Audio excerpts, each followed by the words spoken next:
Hi friends, welcome back Anita Pradeep Kumar YouTube channel. ಇವತ್ತು ನಾವು capsicum masala rice ಹೇಗೆ ಮಾಡೋದಂತ ನೋಡೋಣ.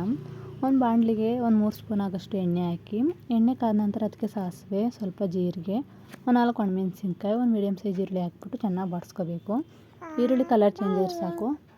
ನಂತರ ಅದಕ್ಕೆ ನಾವು 4 ಕರಿಬೇವು, ಜಜ್ಜಿಟ್ಟಿರೋ ಶುಂಠಿ ಬೆಳ್ಳುಳ್ಳಿ ಹಾಕ್ಬಿಟ್ಟು ಸ್ವಲ್ಪ ಬಾಡಿಸ್ಕೊಳ್ಳಿ. ನೆಕ್ಸ್ಟ್ ಟೊಮೊಟೊ ಹಾಕಿ ಒಂದು ಸ್ವಲ್ಪ ಎಣ್ಣೆಲಿ ಫ್ರೈ ಮಾಡೋಣ.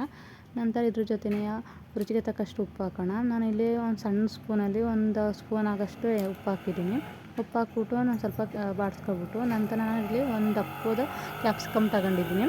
ಕ್ಯಾಪ್ಸಿಕಮ್ ಹಾಕ್ಬಿಟ್ಟು ಒಂದು ಸ್ವಲ್ಪ ಎಣ್ಣೆಲಿ ಫ್ರೈ ಮಾಡೋಣ. ನಂತರ ಅದಕ್ಕೆ 1 ಸ್ಪೂನ್ ಅಚ್ಕಾರದ ಪುಡಿ, 1 ಸ್ಪೂನ್ ಗರಂ ಮಸಾಲ, ಅರ್ಧ ಸ್ಪೂನ್ ಅರಿಶಿನ ಹಾಕ್ಬಿಟ್ಟು ಚೆನ್ನಾಗಿ ಮಸಾಲೆನ ಮಿಕ್ಸ್ ಮಾಡಬೇಕು. ಮಸಾಲೆ ಎಲ್ಲ ಮಿಕ್ಸ್ ಆದಮೇಲೆ ಒಂದು 5 ನಿಮಿಷ ಬೇಯಿಸಿದ ಮೇಲೆ ಅದು ಎಣ್ಣೆಲ್ಲ ಸೈಡಲ್ಲೆಲ್ಲ ಬಿಡ್ಕೋಬೇಕು. ಬಿಟ್ಕೊಂಡಾದ್ಮೇಲೆ ನೆಕ್ಸ್ಟ್ ಆಫ್ ಮಾಡೋಣ. ಗ್ಯಾಸ ಆಫ್ ಮಾಡಿಬಿಟ್ಟು, ನಾನು ಇಲ್ಲಿ ಅನ್ನ ಮೊದಲೇ ಮಾಡಿ ಇಟ್ಕೊಂಡಿದ್ದೆ ನೋಡಿ. ಅನ್ನನ ಮನೆ ಅಕ್ಕಿನೇ ಬಳಸ್ತಿದ್ದೀನಿ.